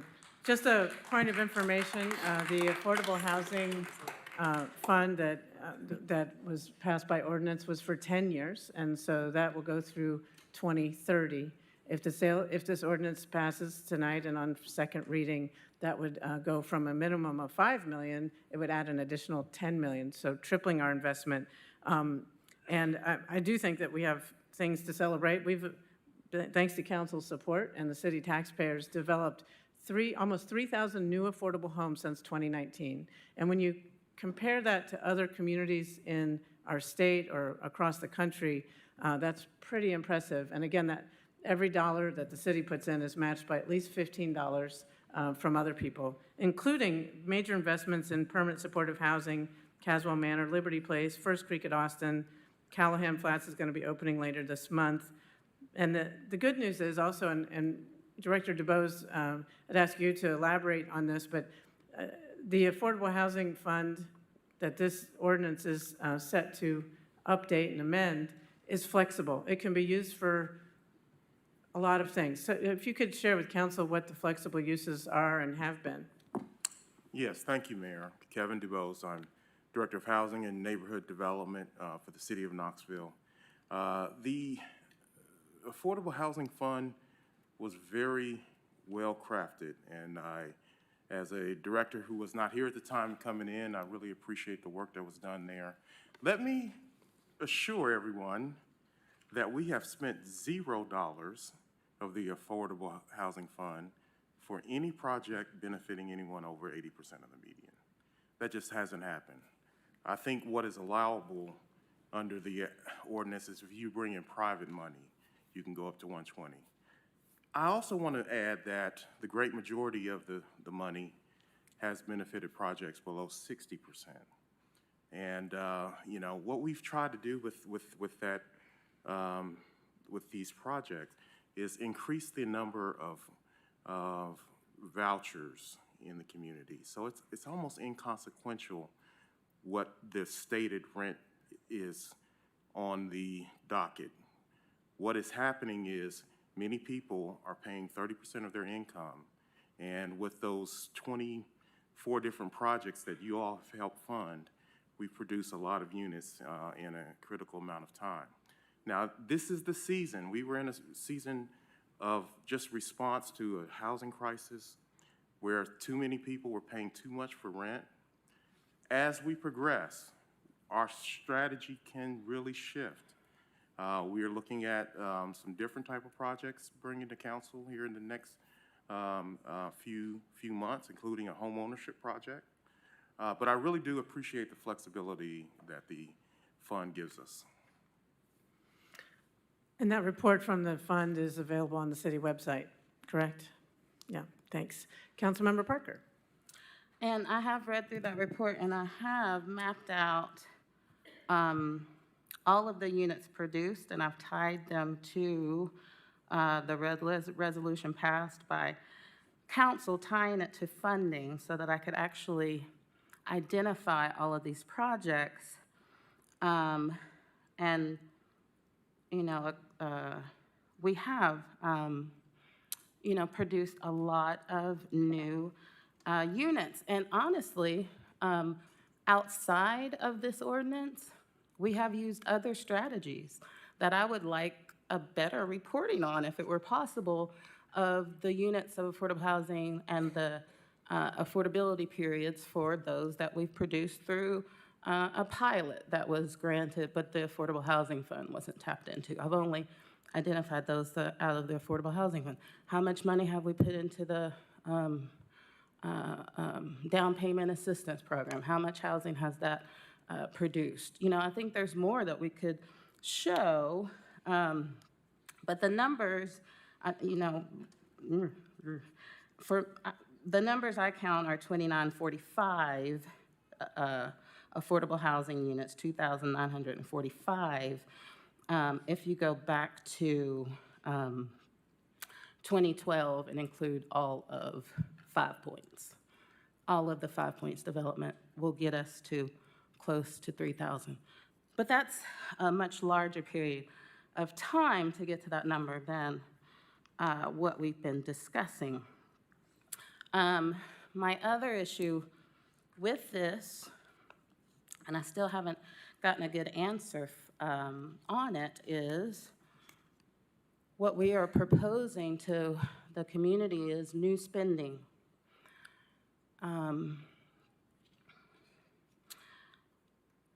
We are proposing,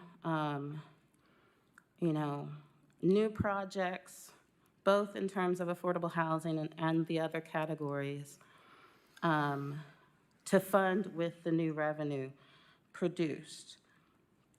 And without having this conversation within the context of developing a budget, it is difficult to know whether we are making sound decisions about how to use this new revenue. Because one thing that I'm still concerned about is the slide we were shown at a budget retreat that showed the payroll expenses outpacing the performance of the property tax.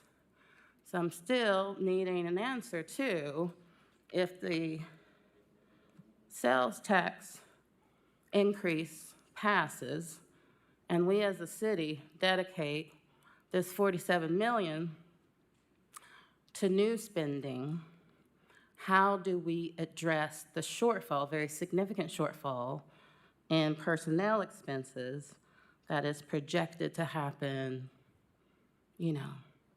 within the 2027 budget? So we'll be here, it's coming up, we'll be setting that budget, and we'll have a potential shortfall in revenue based on projections of the performance of the property tax versus payroll.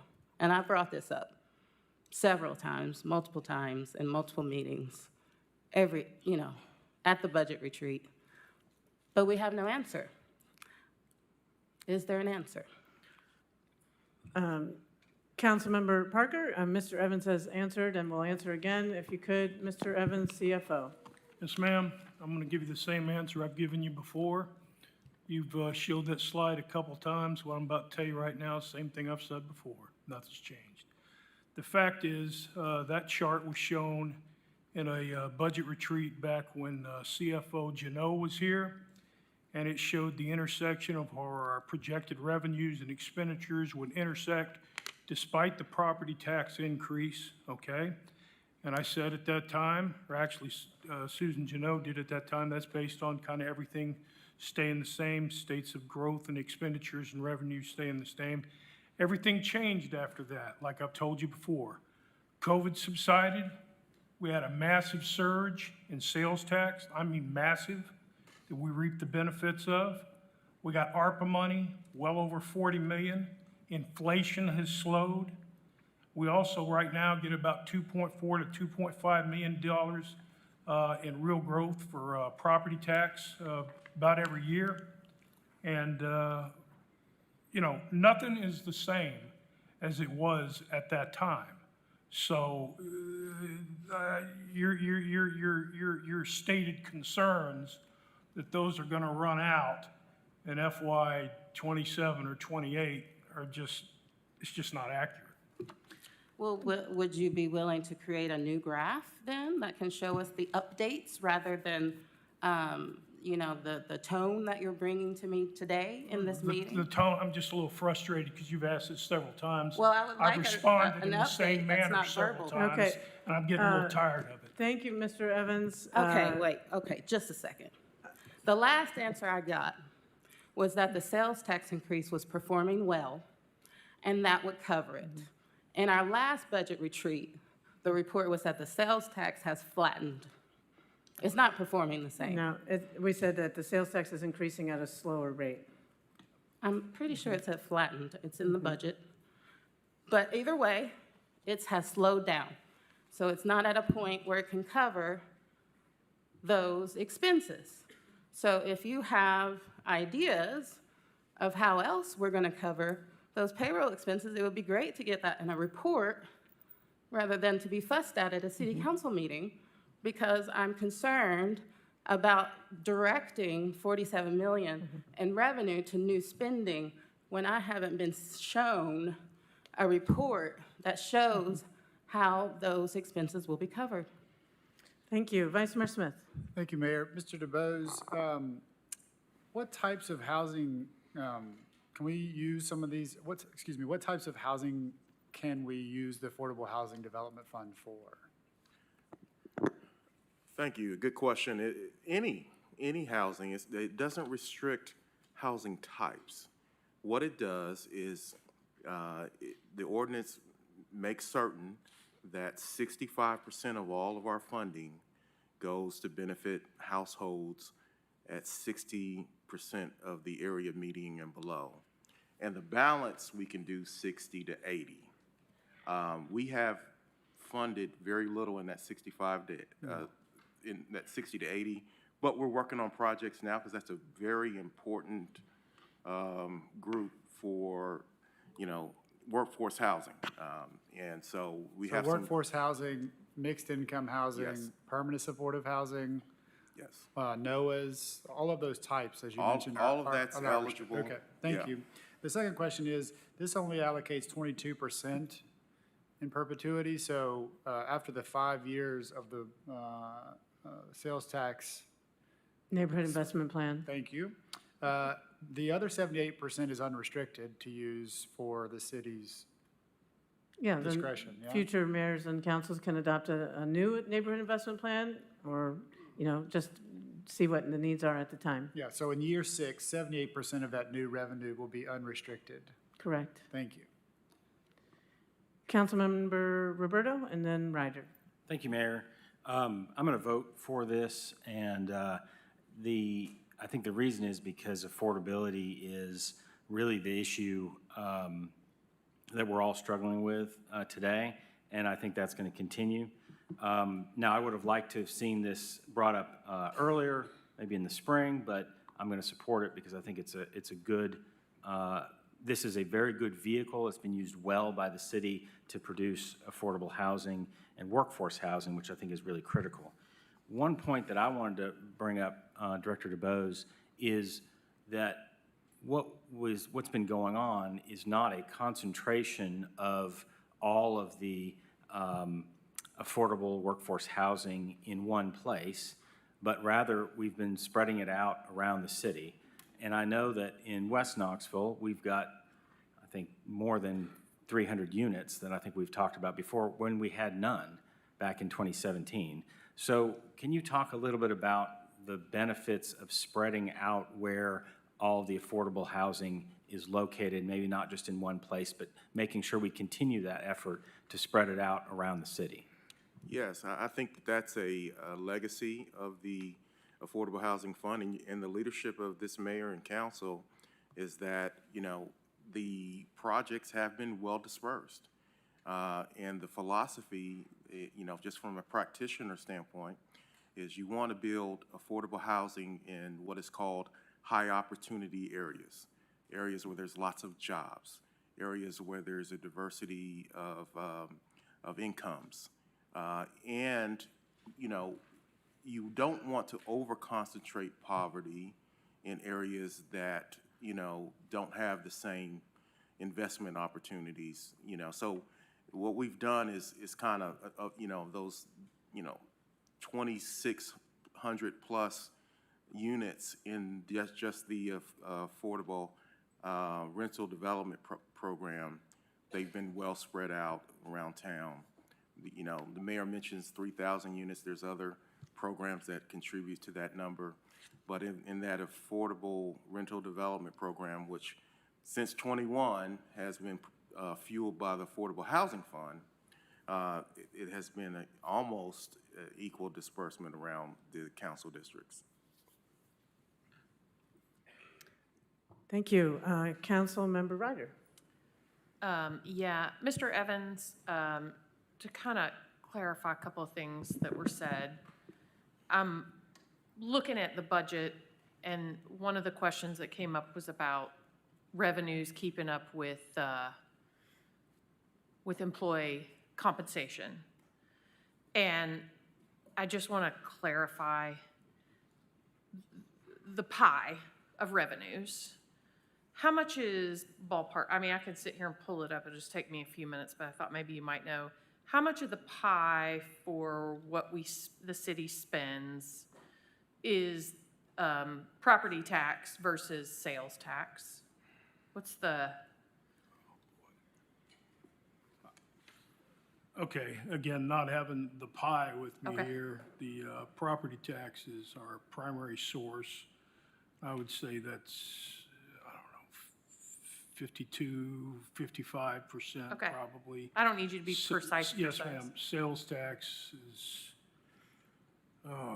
Under 10, over 10? no, I have no it's- idea. It's over 10. Okay. It's more like 20%. Okay. Something like that. Okay, so in the budget statement, the statement is made is that, hang on a second, I just want to, on the revenue side, hold on a second. That growth in sales tax is keeping up with the compensation needed for employee compensation. Like, basically, what I heard you say a moment ago is you still agree with that. The incremental growth in sales tax that has occurred since that chart was created that showed the intersection of the two. I'm not particularly And- going to refer to that chart. That chart's But- but- pre-COVID. No, I It's know, but pre-COVID. that's kind of the baseline. That was the Okay. genesis when that created. And the incremental growth in pay, yes, it definitely covered it. Now, the incremental growth in sales tax, while still growing, is not growing at that rapid, I mean, it was just skyrocketing there for a while. It has slowed down. It's not flat, but particularly the local option, but it's not growing like it was at that immediately following COVID for several years following. Gotcha. People were spending a lot instead of traveling. They were buying commodities and items, and the sales tax, and there was inflation, and the sales tax revenues ballooned. That's Yeah, correct. and Those were I would- conversations we had at budget hearings. Yeah. I That's recall correct. them. And I would just add that inflation affected our expenditures too. Every council agenda has usually contracts that need adjusting because the costs have gone up. So that's affected our expenditures as well. And most of our sales tax revenue goes directly to the school system, 72 cents percent of every dollar collected. Okay, so from the budget, the adopted budget, local option sales tax revenue is forecasted to grow at a slower rate of only approximately 0.9% when compared to where we projected ending 24-25 via the mid-year financial rate. So things flattened out and the revenues aren't coming in. What I have seen in my time on council is there was an adjustment to the rate for property tax, and we've kept up and we were able to give needed raises to employees for employee compensation. But what we have dialed back on are things like paving streets, because that's not going as far. The rates to be able to pave the streets have gone up. That correct, Mr. Claybo? Everything costs us a lot more in the engineering world. If you could keep costs down, that'd be awesome. But That's we're correct. paving less streets, is that correct? That's correct. Okay, and I think in this year's budget, we have no new sidewalks, is that correct? That's correct. That's correct. Okay, so we didn't increase the tax rate, we kept up and we gave employee compensation a raise and we've kept up with that.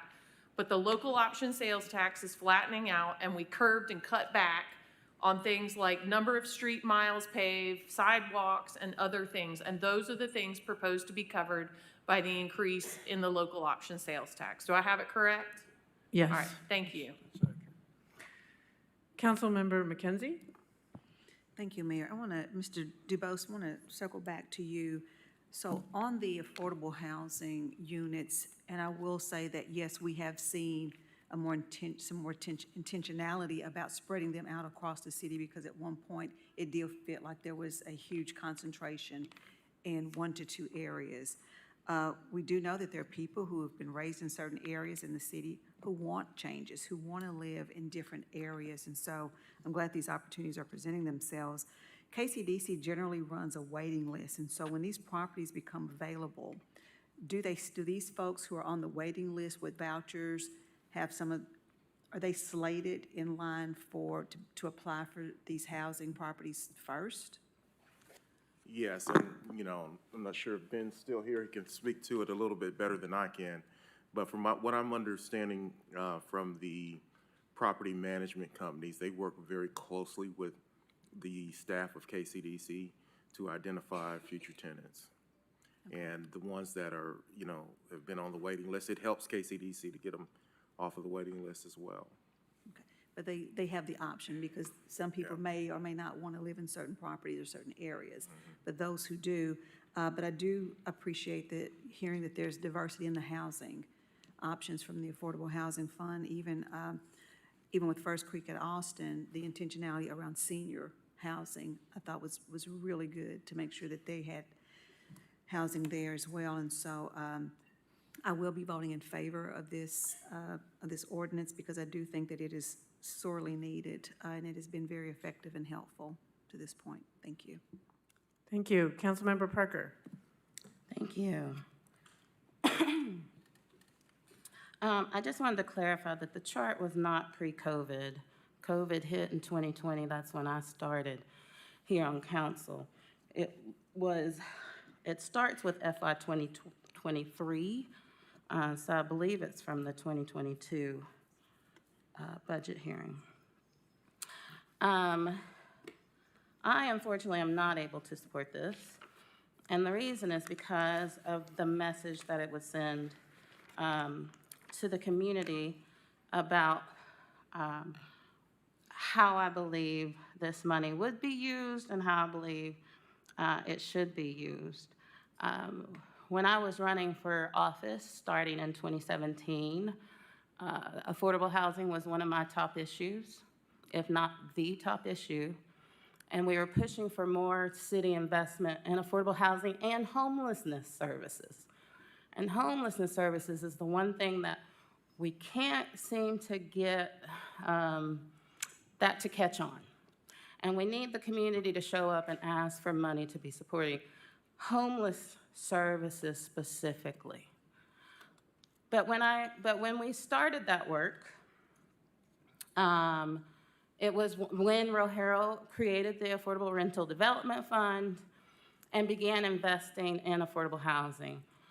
And I looked back at it because I remembered it, but before she left office in 2019, she announced in her State of the City address that she was putting $10 million in the budget for affordable housing. And that was without a tax increase, and that was without federal revenue flowing into the city. It was with city tax dollars. And I looked back so that I could find every affordable housing project that was approved, and I could find about 9.1 million. Close enough. I'm sure there was something else that I'm missing, or maybe it was a renovation that was included. I don't know. But the goal for me is still to increase that investment. And it's not, like I said before, it's not just in housing, but it's in that full spectrum. And I still see us not prioritizing funding in that full spectrum. And I do not take it lightly, because I do know this is a political issue. And I do know that it's easier to sell market rate housing, it's easier to sell workforce housing than it is just housing for just straight up poor folks who need somewhere to stay. And so I just feel like there's been too much focus on those income levels. And I hear you when you say, really what we focused on is 60% and below, but I need to see the numbers, because as I look through the projects, most of them say 80% and below is allowed. You know, we had Giffen that came before us, and that was broken out nice, but most of the projects say 80% and below. And I'm still getting complaints from community members that the new housing being developed is stuff that they cannot afford. So it feels as if there's more that we can do.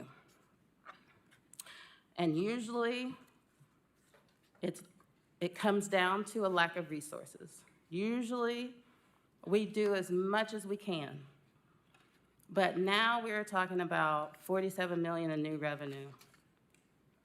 And when we are having a conversation like that, if we are not having a comprehensive discussion about the total needs, I can't be in support of it.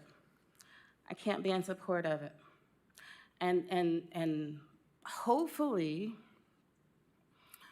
it can help push us, continue to push us towards more investment and more investment at the lower end, more investment in shelter, more investment in temporary housing. I hear you that you read the ordinance as being flexible to allow for all of these investments that I'm bringing up. Well, I'm waiting to see those investments. We haven't invested in temporary housing in 5 years through this fund. So if we haven't done it in 5 years, if we don't intentionally put that language in, how can I believe that it's going to be a priority moving forward? So for those reasons, I'm not able to support it. Councilmember Ryder. Yeah, Mr. DeBoe, sorry, did I say that? Yes, I did say that right, sorry. When you say flexibility, how have the projects that have been funded been chosen? Like, is it things under 60% of AMI have been the only things that have applied and come forward? Are you out seeking things that are less? Tell me a little bit about that. Sure. So each applicant must go through a pretty rigorous review process with our team, and they make sure, that they're ready. Usually, they're also applying for other financing. Like LIHTC? What are you talking about? Low-income housing tax credits, AKA LIHTC. Sometimes project-based vouchers, which runs with the units. Those also resource, so that application process can be very lengthy and most usually about a year's time. And so for the first 3 or 4 years, the projects, we were focused on numbers and meeting the need and solving the crisis. And so the ones that bubbled up, were the ones that met the need the best. Now, we have brought to council this past year 2 projects that were in that 60 to 80% that did not have any LIHTC or any project-based vouchers. It was, with a developer who learned from that affordable housing model and said, I think I can do it based on the zoning incentives. It was middle housing, so he received some bump in benefit due to the increased density, plus what he got from the Affordable Housing Fund allowed him to launch some workforce housing that is going to be built here in the next year. So what does it take to get a project that's more like 40% of AMI or? Heavy layering. I mean, Are there examples of that out there? Yes, the majority of what we've done has been that, but it requires. Here's the deal: is that housing costs the same whether it's affordable or not. Sure. It's got to be subsidized. I always say there's not an affordable housing section at Home Depot. Right. Drywall's drywall. Housing costs are the housing costs, and so what we do is we do gap financing. So a developer, private or nonprofit, will do their best to fund the project, and we'll come behind them with a gap financing as long as it meets the tenets of the Affordable Housing Ordinance. So do shelter beds qualify? I guess I'm trying to understand. Yeah, I think it's important to remember 2 things. One is there's a whole separate fund. The city heavily funds housing stability work. I mean, to the tune of $3 to $4 million every year. That's not included in this fund here, so that's a different conversation. And I will say that my department benefits to the tune about $10 million a year of general funds when you consider the Affordable Housing Fund, you consider what we have for homelessness, and you consider what we do from property acquisition of blighted funds and things like that, that become affordable housing. There's a mixture of funding types that go toward producing our goals. I also want to say that federal funds, there are several different ways where we deal with housing instability. It was brought up earlier, ESG is just one of them. That is about $140,000, and we match that. That's just one of them, one of the ways we do it. But we use our community development block grants. So that's a whole different, we can study that, conversation separately. Here's the other thing that's important is that what we learned over the past 15 years is that local governments, prior to that, funded shelters only and did not fund permanent supportive housing. And so the move and what we learned, based on evidence, is that local governments should really consider funding housing in addition to shelters, or in some cases, based on your need, housing instead of shelter. Now, I do realize that we're in a situation where we need to increase both here in our community. But we have ways and avenues, but traditionally the Affordable Housing Fund ordinance is not the avenue that we use for shelters, but we support the Office of Housing Stability and their strategy by producing more housing. And they have recently come out with their strategic plan that's going to require us to get to what is called functional zero in the area of veterans. That's going to require more permanent supportive housing. We have promised in our 5-year plan that is before you that we're going to do more permanent supportive housing. So regardless, permanent supportive housing is what we believe will end the situation for many families and make them stable. And so we're really focused on that through the Affordable Housing Fund. Thank you, Councilmember Ryder. Seeing no further questions, all those in favor, please say aye. Any opposed? Motion carries 8-1. Okay.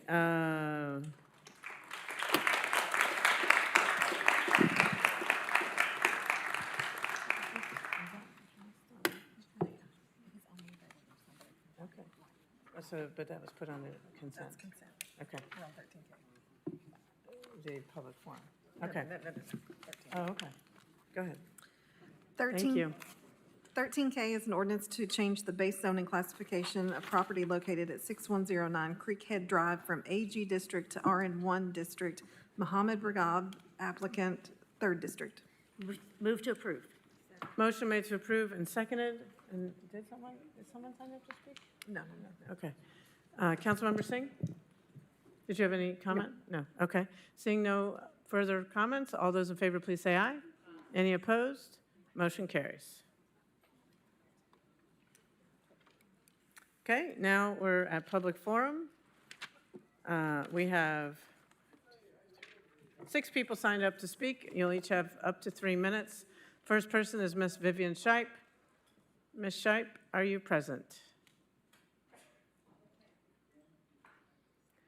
If you could come up to the podium, state your name and address for the record, and you'll have up to 3 minutes to address council.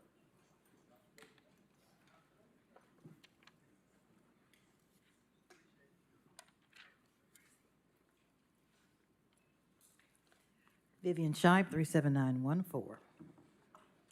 I wanted to share with all of you a wonderful phenomenon that is occurring concerning Chihawi Park.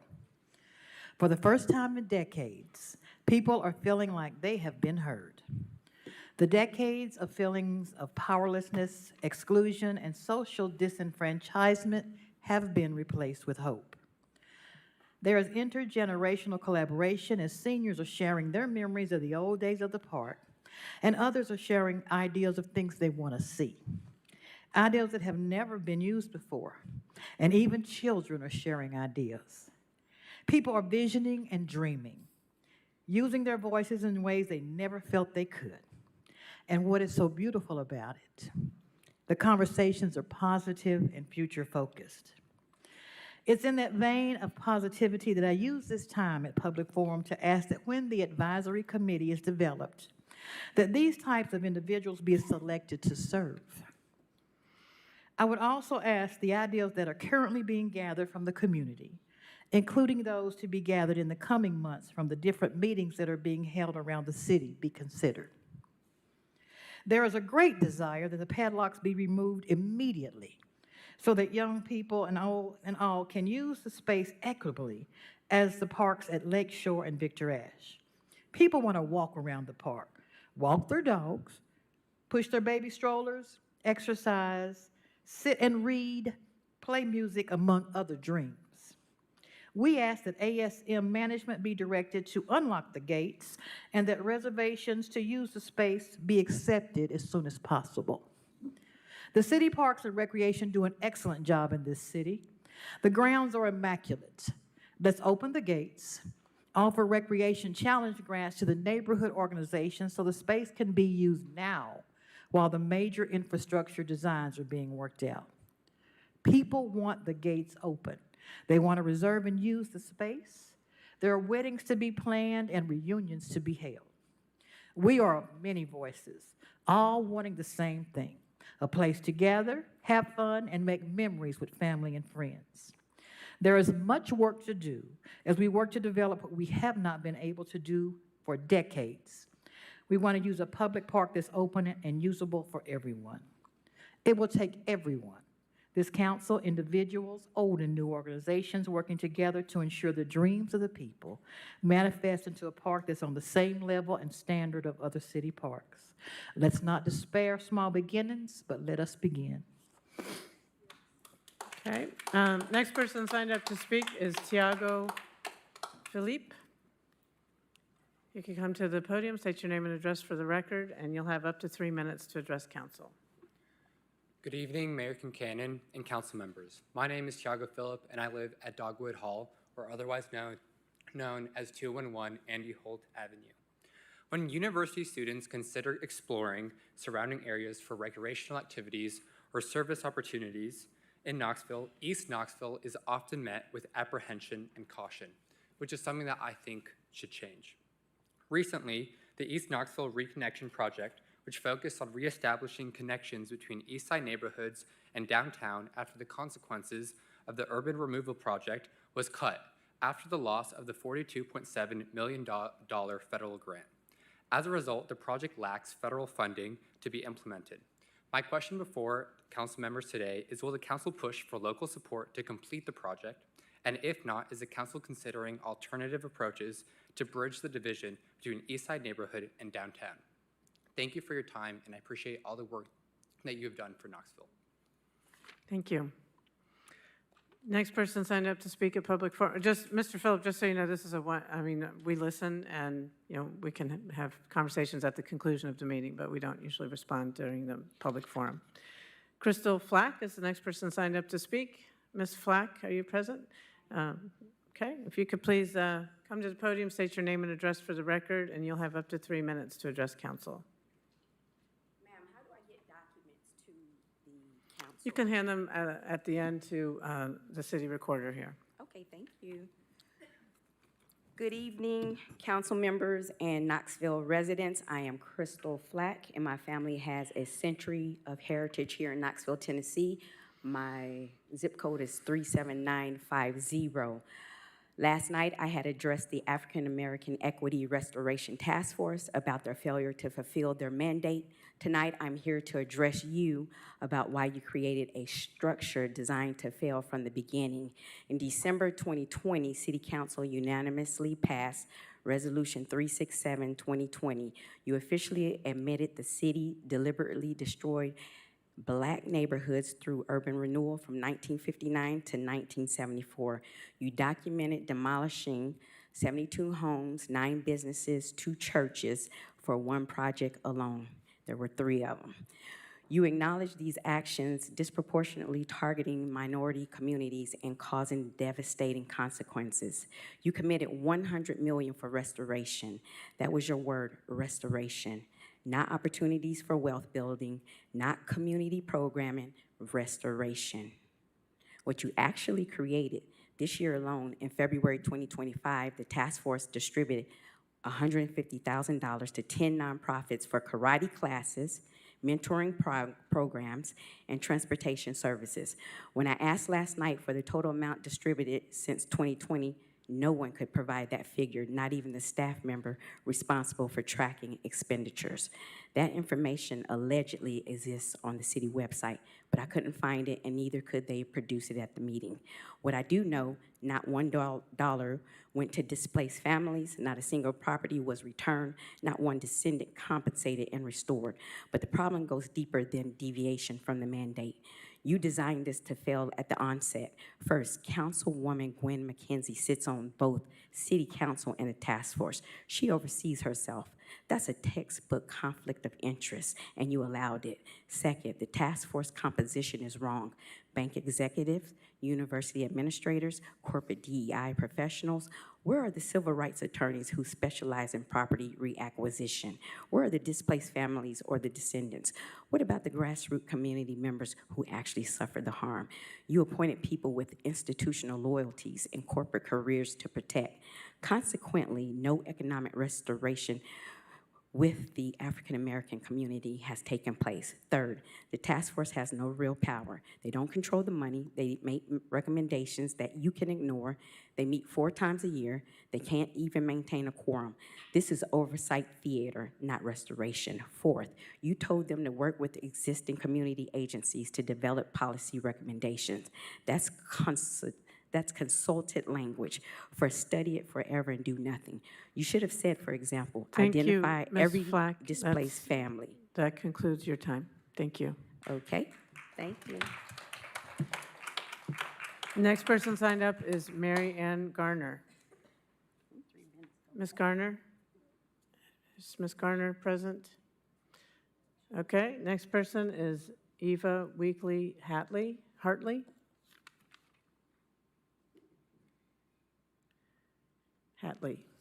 Sorry. If you could state your name and address for the record, and you'll have up to 3 minutes to address council. Good evening, Council. My name is Eva Noel Weekly-Hatley of 2939 Keeper Way, 37803, located on the outskirts of Maryville. And I commute to Knoxville daily, and I wanted to highlight that while projects like Alcoa Highway are led by the Tennessee Department of Transportation, they have a significant impact on Knoxville and the surrounding communities. And as traffic increases with Knoxville's expanding population, it is important that the city of Knoxville continues coordinating closely with TDOT and neighboring cities and counties to ensure that major regional transportation projects are well planned and benefit everyone in the area, especially as traffic continues to increase. And by working collaboratively across jurisdictions, Knoxville can help create a more efficient, safer, and sustainable transportation network that supports both commuters and local residents. And this coordinated planning can ensure that infrastructure projects not only improve traffic flow, but I also want to highlight the long-term growth, such as like environmental impact and the accessibility for all different types of travel. And as the region continues to expand, maintaining this partnership across these different county lines and with TDOT, this approach will be crucial for balancing development with the quality of life of students such as me who are commuters that need to get to school on time but have to worry about these traffic problems. Thank you. Thank you. The last person signed up to speak at public forum is Tyler Rafferty. State your name and address for the record, and you'll have up to 3 minutes to address council. Hello, council. Hello, mayor. My name is Tyler Rafferty. My address is 1905 Caledonia Avenue, 37996, also known as Beacon Hall at the University of Tennessee. Originally, I was going to come up here and ask a question, but obviously, since it's just public comment, I'll say that I appreciate what the council has been doing for this 5-year neighborhood investment plan, as well as the pledge to build 1,000 new affordable housing units. That's a big thing that the city needs. We can all agree that we need affordable housing. I am hoping in the near future that we can see possibly, because there's some issues regarding, say, if we go over the 47 million annually, what is a fallback plan that we could see, to that allocation? There's questions, regarding, would there be a review committee that oversees those, or try to resolve those issues? Would there possibly be cuts in other places? Just, how would that process look like? So I would say to the council to, please take that into consideration. Thank you. Thank you. Council, that concludes public forum, and without objection, this meeting is adjourned. I didn't hear anything.